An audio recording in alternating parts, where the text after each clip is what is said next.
Okay, so this is gonna be a review of Pokemon Sword. It's not gonna be like a professional, super duper high production review or nothing. I'm putting together some clips from my stream playing Pokemon Sword. It was a blind playthrough across 8 live streams. I had a lot of fun. So I just want to sit here, talk for several minutes about what I thought about the game, what I liked, what I didn't like, and stuff like that. It's gonna be pretty much spoiler-ish free. I'm not gonna include any clips or anything of like fighting the gym leaders or like the Pokemon League, or this game's rendition of the Pokemon League. I'm not gonna show like the legendary encounters. I'm not gonna. I'll show some various things of like the gyms and a couple of fights with like the rival and stuff like that. But the majority of what I want to do with this video is just completely off the cuff, unscripted, lay out all of my thoughts and opinions, criticisms, commendations, everything about Pokemon Sword version for the Nintendo Switch. Now, I've played Pokemon for quite a while. I skipped a couple of generations, and this was my first dive into Generation 8. And I gotta say, over the course of the stream, I had a lot of fun. I'd say like 95% of the time was just pure enjoyment. I really enjoyed playing through this game. Most of the time, if not actually like all the time, I was happy. I had a smile on my face. It was genuine fun. Going around exploring, this region was like massive. It was, to me, it felt really big, but it didn't feel too big. It didn't feel empty. It didn't feel it didn't feel too big. The storyline was pretty good. I'm not gonna get too much into the storyline because I just don't want to get into spoiler territory in case if some people haven't played this game. But the story was good. It was kind of, some of the stuff I did expect. Some of the stuff did catch me off guard. The characters, and I liked all the characters.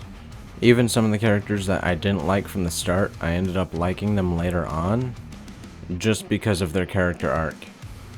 The new gimmick for this game is the Dynamax feature, Dynamax, Gigantamax, where, well, you can make your Pokemon giant. You can do it in raid battles, or you can do it in like certain areas where there's power spots, like gyms. You can do it in the gym battles. You can do it in the league, and you can do it in the wild area, which is just this semi-open world. I don't want to say massive area, but it is a huge area. You can explore, run around, ride your bike, go over water, and you can encounter Pokemon of all sorts of levels out in the wild. Or you can find like a spot of energy and you can battle a Dynamax Pokemon. You can either do it with people online, or you can have NPCs help you. And basically it's like a mini boss. You can catch it. You get special rewards for doing it, like TMs, different like rare candies, berries, stuff like that. But the big main focus of this game, not only the story but like just the game progression overall, is the league. It's the gym challenge. So it's back to the typical formula of 8 gyms and a league championship thing. And the way they did the gyms in this game felt refreshing. I really liked it. It's basic, but it does enough things differently to where it felt good. I don't think any of the gyms were bad. The leaders were pretty good. The Pokemon that they used were pretty good. Some of the fights were easy. A couple of them were challenging. I didn't lose any battles. I came close like 2-3 times to whiting out. But all in all, like the difficulty curve of the game felt pretty smooth. I didn't really have to grind any. I did use some rare candies here and there, but I didn't really have to go out and grind levels to get past a wall. It felt very natural. It felt like I was making steady progression. And this version has 2 of the gyms are different than from Shield version. And I mean, that's kind of cool because there is some version exclusivity. But having to play a whole other game to experience 2 other gyms, it's not for everybody. I only have Sword, so I can only comment on what was in this game. But the rival fights were good. There's a couple of rivals in this game, each with their own little story arc. And I liked them all. The thing about the gyms that was different is each gym, they have trainers that you can fight, but there's also like a little mini challenge before you get to the gym leader. And they were all really, really cool. They were unique, they were fun, they weren't very difficult, they weren't annoying, they weren't like tedious. And to me, they're all pretty memorable. They like I just finished this game, so they're all pretty fresh in my memory, but I'm sure later on down the line as I play other games, I'll still be able to look back and remember at these gym challenges and be like, oh yeah, that was a lot of fun, I really enjoyed that. They're all type themed to their respective gym leader. But it's puzzles, little tiny puzzle elements. It's fun when they add those into games. I really enjoyed it. I think probably the only one that was like my least favorite, it felt like it was the least intuitive, was the second to last gym challenge. It seemed, I don't want to say lazy, but it was vastly different from the other prior gym challenges. It was unique in its own way. I can understand the direction that they were heading for, the reason why they did it, and it works. It works in its own way. It's just, it was kind of a shock to go from that after all the previous ones. And then the final gym challenge, that one was one that gave me trouble. That was one of like 2 annoying parts that I had in the game. Like I said, for the majority of the game, I was having a lot of fun. It was really enjoyable.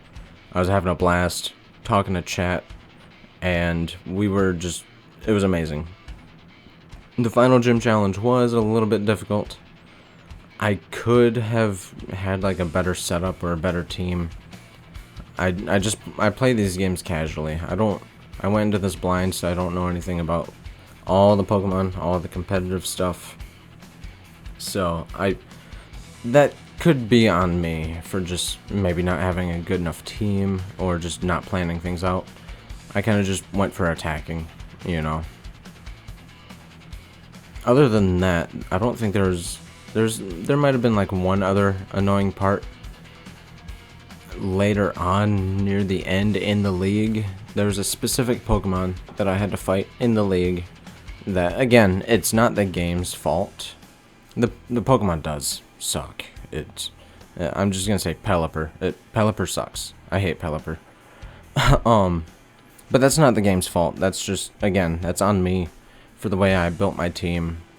The levels that I was a little bit under-leveled, maybe on par with the enemy players, but it still felt good. I was still having fun. I really enjoyed the game. As far as story goes, again, some of it was predictable. Some of it caught me off guard.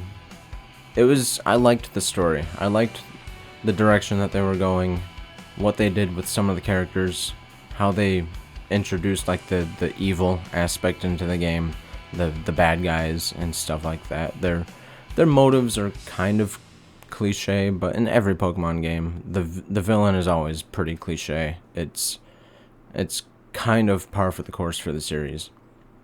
That doesn't mean it was bad. It just means it was kind of expected.